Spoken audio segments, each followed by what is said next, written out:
Hey guys, so last video I was talking about doing an extract brew, and I don't know, the next day I decided to hit up the home brew shop because I needed to get a ball lock quick connect for my liquid side so I could do some bottle filling for my kegs. And while I was there I decided might as well look at the extract kits and see what they have. And looking through it, the shop had just gotten in some new extract kits, and one of them is a holiday ale, so I decided to pick it up.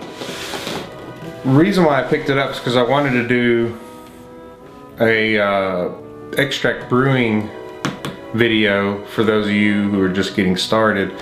And this is a brewer's best kit. A brewer's best kit is one of the best kits you can buy, no pun intended. But anyways, yeah, so these are great for beginners. They come with a full set of instructions. They come with everything you need ingredients wise to brew a batch of beer, and it's designed for small batch brewing in the sense that you can do it in the kitchen in about 3-gallon volumes and then just top it up with water to reach your 5-gallon fermentation volume. So I wanted to kind of go over this holiday ale kit and show you what's in it. So this is what's inside of your brewer's best kits, and you can get these at most homebrew shops. You can even order them online, and you'll have to pay, you know, a little bit, about $10–11 for shipping possibly, but there's different sites out there that you can order from. I would say Midwest Brewing is one of them. Homebrewsupply.com is another one. Brewityourself.com. I think that's another YouTuber's channel, business site, because he sells ingredients as well online for you to order and have them delivered to your home. So let's go ahead and pop this thing open and see what's inside. Alright. First thing we see here is our specialty grains. Crushed caramel 80 Lovabond malt. And we got crushed chocolate malt and black patent malt. And what these will do is they'll add a little bit of flavor, roasty. These are going to add that roasty flavor into your beer and other caramel style flavors, sweet flavors, and also they add color. These add a lot of color to your beer.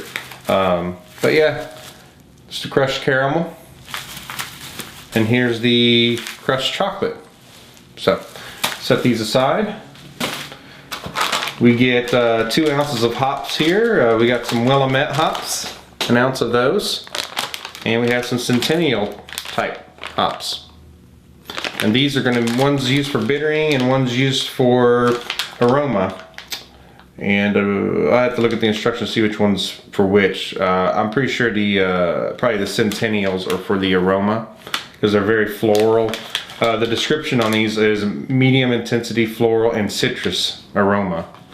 And this one is, this has got to be the bittering, the Willamette, because it's got the alpha acid, beta acids, and doesn't say anything about aroma. So, yeah, you get 2 ounces of hops.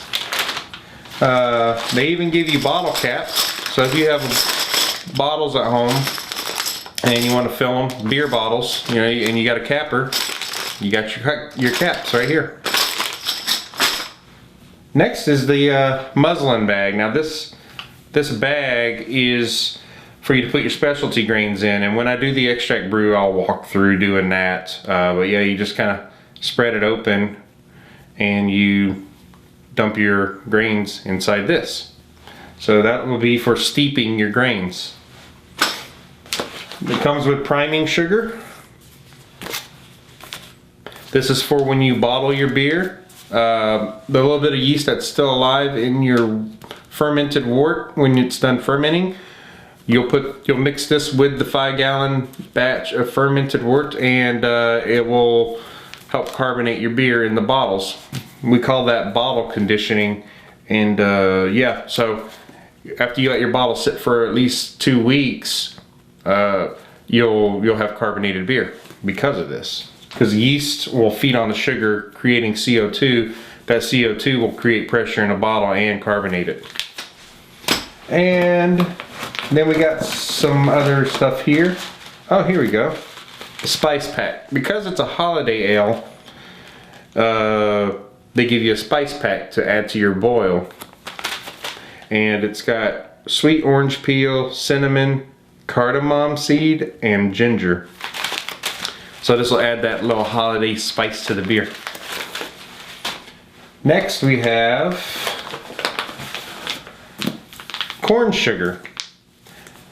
This gets added to the boil at the very beginning along with the extracts, and I'm about to pull the extracts here so you can see that. But yeah, it's just a big old bag of corn sugar, and this is really just going to add to your ABV. Really, it's going to add a whole lot of extra sugar in there so you get a high alcohol volume.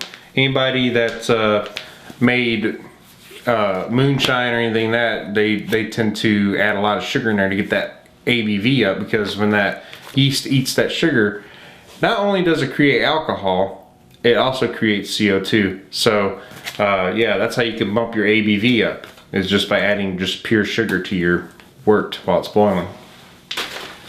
And let's see, oh, here we go. We got some dry malt extract. This is called LME, light malt extract. Doesn't say LME on here, but if you ever see that term LME or what's the other one? DME. One is dark, one's light, or it could be dry depending on who's posting the information. But yeah, this is the dry malt extract. This will also be added at the beginning of the boil. Once we get a boil going, we'll add this in. And they give you 2 cans of malt extract. Looks like we got 2 different, no, these are the same type. CBW Golden Light Pure Malt Extract. What you'll do this is at the beginning of the boil as well, along with the corn sugar and the light malt extract, dry light malt extract, you will add these as well. And this is real nasty, sticky stuff. But if you've seen in my previous videos where I've taken raw grains and mashed them in, making that oatmeal-y mash, I'm basically doing the part that creates this. The beauty of extract brewing is what they call it. Extract brewing is the extract companies have already done that part of the job for you. So all you got, you cut your brew time down by anywhere for 1.5 hours to 2 hours. You shave off your brew time. So this beer will only take right about 2.5 to 3 hours tops to make. It shaves off a lot of time. But you kind of, when you do a malt extract brewing, you're kind of limited on what you can make because they haven't made malt extracts for everything yet. So you're usually stuck with like a light malt extract or dark malt extract. But if you're looking for certain types of grains in that extract that may not be available yet on the market, but you can still make quite a few good beers with it. So anybody says that this isn't brewing, I'm sorry, it is brewing. It's just a little bit easier brewing, if you will. So let's set these aside. And looks like they just give you oh yeah, they even give you your yeast. They even give you your yeast in this pack to ferment the wort. So you got your yeast right here. This is for the very end when you, after you've put your wort in the fermenter. And then they give you a set of instructions. Step by step, guys. Step by step on how to brew beer. If you're a beginner, I recommend starting out with a kit. Get comfortable with it. Get comfortable with just making it, boiling it, and fermenting it. And then once you feel comfortable with that, then you can go into an all grain like I've done in my other videos. You can step it up, go all grain, and really customize your beers. So, but these are great. Just a set of instructions, step by step. And then they have like little places where you can like monitor, record information like your ABV calcs, the day you bottled, a little bit of everything. So yeah, pretty basic and pretty simple. And I thought this was kind of cool, even though this isn't really I mean, it's not really that big a deal, but it is.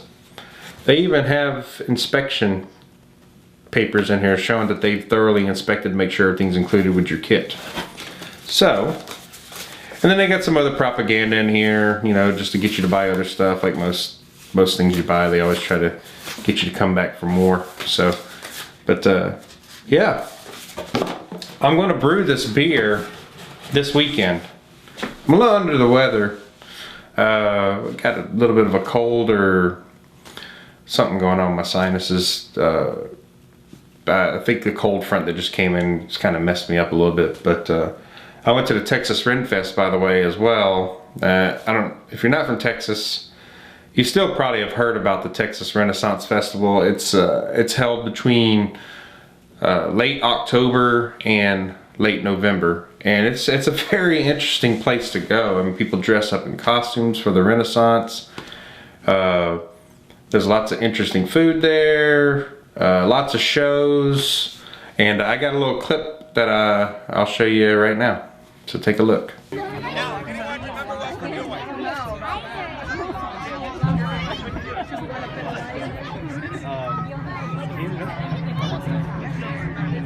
Put in his 2 week notice, like he had put in his 2 week notice 2 weeks before that. So like he's calling for it was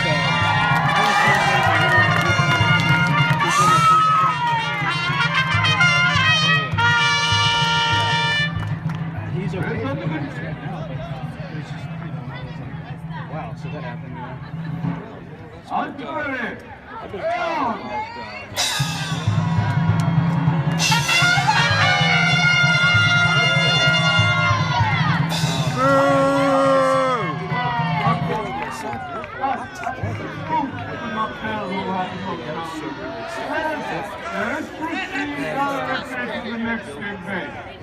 And there's my man.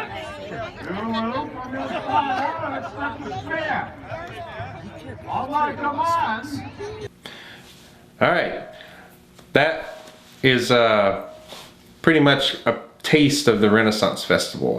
They didn't do the jousting, that show that I just showed you. They usually do that towards the end of the day. We didn't stay till the end of the day. Everybody was worn out. It's a lot of walking. You'll get a lot of walking in if you go. You know, it's like about 6-7 hours worth of walking if you do the whole thing.